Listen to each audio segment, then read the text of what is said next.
Барлықтарыңызға сәлем, қалайсыздар? Мен сіздерді видеодан көргеніме өте қатты қуаныштымын.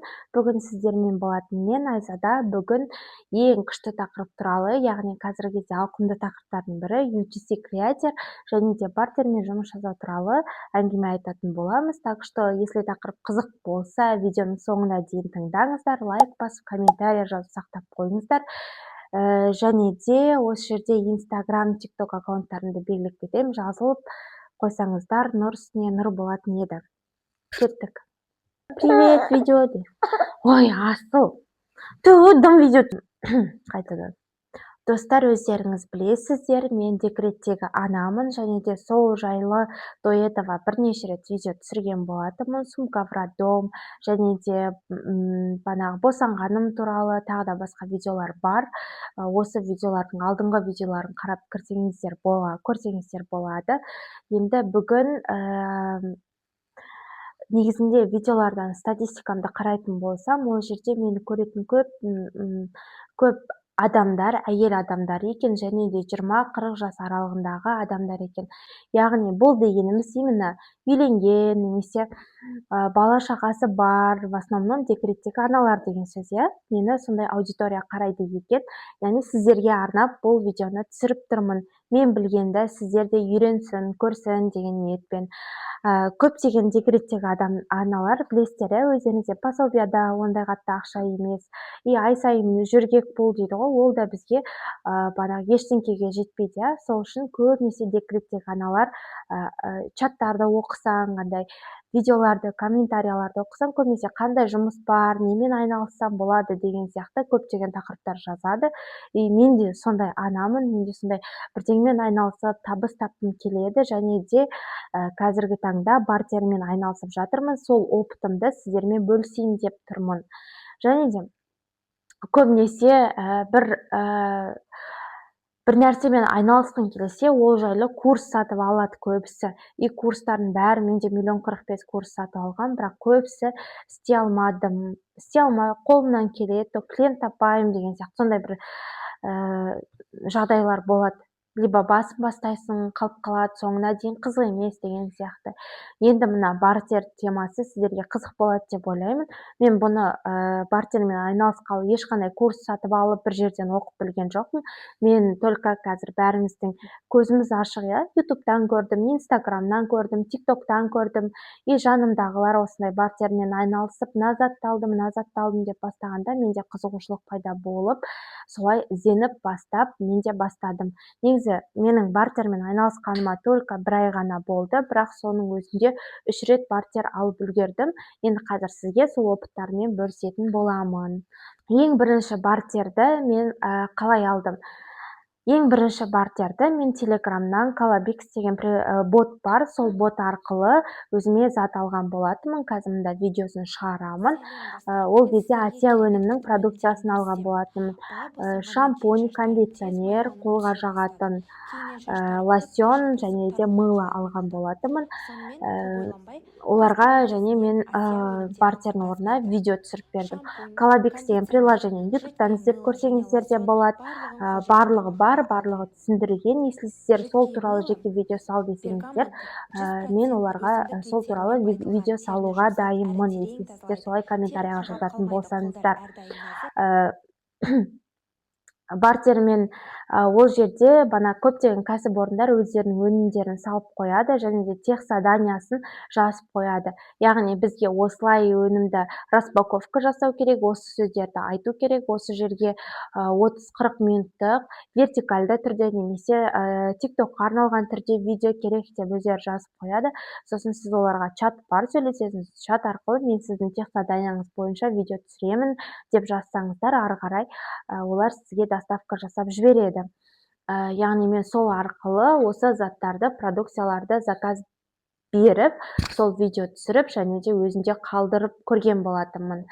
Бұл жердегі нәрсе только видео түсіру емес, жаңа өнімдерді білу, тем более қазақстандық өнім болғандықтан жаңа өнімдерді білу, тұтынып көру.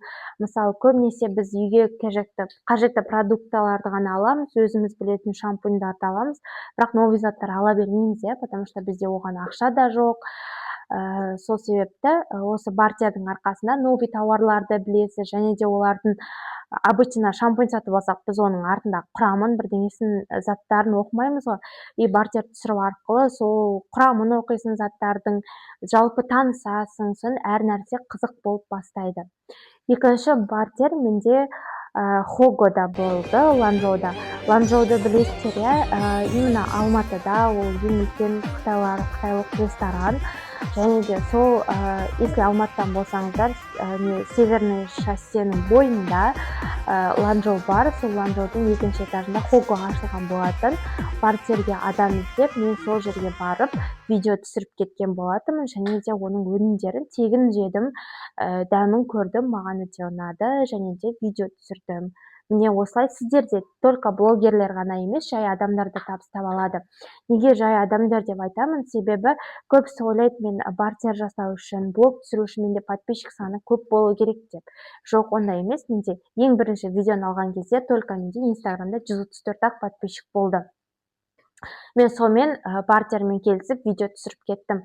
Менде неге 134 подписчик десеңіздер, менде до этого видео түсіруге қысылатынмын, видео түсіргім келеді, бірақ қысылатынмын. Ютубта түсіргім келеді, қысылатынмын, потому что туысқандар көреді деген сияқты, ертең сөз болады деген сияқты. Негізі оларды жеңіп видео түсірсең де болады, бірақ мен ондай сезімдерді жеңе алмағаннан кейін Инстаграмнан туысқандарды бәрін удалить ете салдым. Ең оңай жолы осы. Если сіздер де видео түсіріп, бастап блог жүргізгіңіз келсе, жақын адамдарыңызды удалить ете салыңыздар. Кейін атақты болып дамып жатсаңыздар, возможно, қайтадан қосып аласыздар. Но қазірде удалить ете салсаңыздар, тыныш істей алмайсыздар, қысылмайсыздар, еркін сөйлейсіздер. Танымайтын адаммен еркін общение ұстайсың ғой, сен жақын адамдармен ойлайсың, ертең өсек болып кете ма деген сияқты. Вот, солай менен сіздерге лайфхак сөйтіп, если видео түсіруден қысылып жүрсеңіздер, удалить ете салыңыздар. Так, енді менде үшінші бартер, мен үшінші бартерді Титс деген, білесіздер ғой, Инстаграммен бірге жүреді қазір Титс. Сол жерде адамдар өздерінің мнениясын, барлық нәрселерін жаза береді, суреттерін сала береді, сұрақтарын қоя береді, либо бір фото жібереді да, осыны өзгертіп бер деп жаза береді, любой нәрсені жаза береді. Сол Титс приложениесін әркім әрқалай қолданады.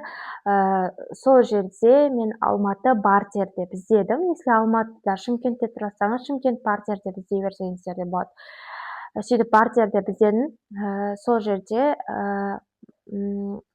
жерде көп партнерлар, кәсіпорындар шығады, бізде осындай памперс береміз, мыло береміз, осыған видео түсіріп берсеңдер деп. Сондайлар көп тұрады. Мен соларды тауып алдым да. И солардың Инстаграмына, личкасына жаздым, сіздің өнімдеріңіз маған өте қатты ұнап тұр, мен сіздермен жұмыс жасап осылай видео түсіргім келеді деп. Сөйтіп олар хорошо дейді, кейбіреулер келіспеуі мүмкін, кейбіреулер келіседі, сөйтіп бәріне жаза беру керек негізінен. Біреу келіспесе, біреу келіседі. Біреулеріне подписчик саны маңызды болады, 1000 мен 3000-нің аралығы деген сияқты. Кейде өздері жазады бізге подписчикқа, осындай адамдары бар, аудиториясы бар адам керек деп. А менде аудитория жоқ болғандықтан, мен де жазып жатырмын, кейбіреулер қабылдайды, кейбіреулер қабылдамайды. Но менің үшінші алған заказым мынандай Нуми деген өнім, Нуми деген влажный салфеткасы және памперсі. Осы маған кеше ғана курьер алып келіп берген болатын, видеосын әлі түсірген жоқпын. Видеосын түсіретін болса, міндетті түрде ютубқа жүктейтін боламын. Либо Инстаграмнан да көрсеңіздер болады, мен ең бірінші Инстаграмға жүктеймін. Осы видеоның астына Инстаграм, тикток ссылкамды белгілеп кетемін, соған тіркеліп алыңыздар. Егер қызық болса, сұрақтарыңыз болса, маған личкаға жаза берсеңіздер де болады. Менде пока подписка көп емес, адам көп емес, мен сұрақтарды біреулер жазса қуана жауап беремін. Бірінші болып көрем. Андай көрінбей қалу, оқылмай қалу, уақыт жоқ болып қалды деген сылтаулар болмайды. Так что сұрақтарыңыз болса, если дамығыларыңыз келсе, YouTube жүргізулеріңіз келсе, YouTubeқа байланысты сұрақтарыңыз болса, барлығын қоя берсеңіздер болады.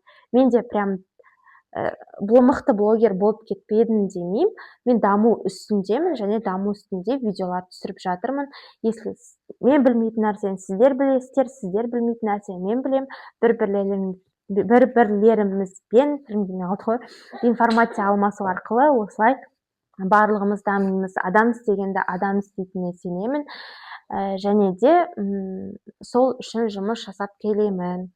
И көбісі блог түсіретін уақытта идеальный уақытты іздейді. Көбісі, мен де іздедім. До этого бірнеше видео түсірдім да, и ол видеоларым маған ұнамай қалды. То үйдің іші шашылып жатады, ол ұнамай қалады. Видео түсіріп жатсам, балам ұйқысынан оянып кетеді, жылайды. Бала ұйықтаған кезде менде видео түсіру емес, үй жиналу керек болып қалады, тамақ ішу керек болып қалады. Оны істеп бітсем, тағы видео түсіруге уақытым келмей қалады. Соны мен идеальный уақыт іздеп, ондай уақыт таппадым.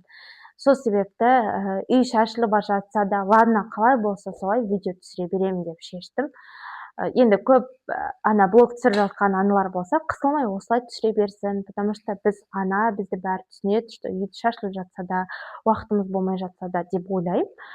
Мені де түсінеді деп ойлаймын. Енді барлығы идеальный болу мүмкін емес. Бәрін бір уақытқа сәйкестендіре алмайсың.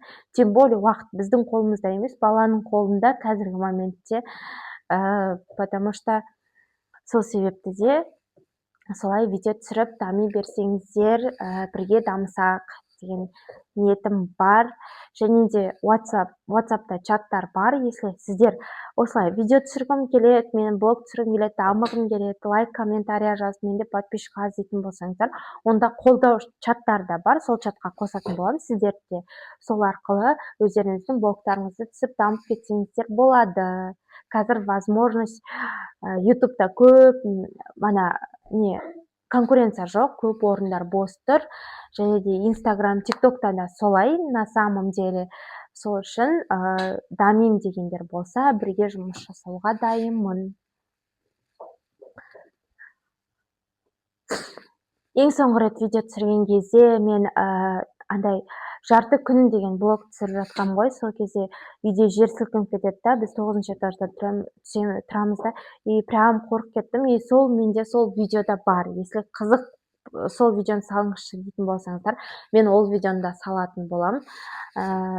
Бірақ ол видеоны салмадым, себебі маған мотивация жетіспей жатыр.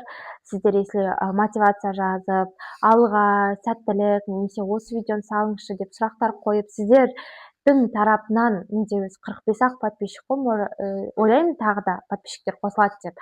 Если сіздердің де тараптарыңыздан сондай бір ұсыныстар болып жатса, міндетті түрде ол видеоны саламын. Және де көп видео түсірем деп уәде беремін. Барлықтарыңызға пока-пока, сау болыңыздар. Мен балам жылап жатыр.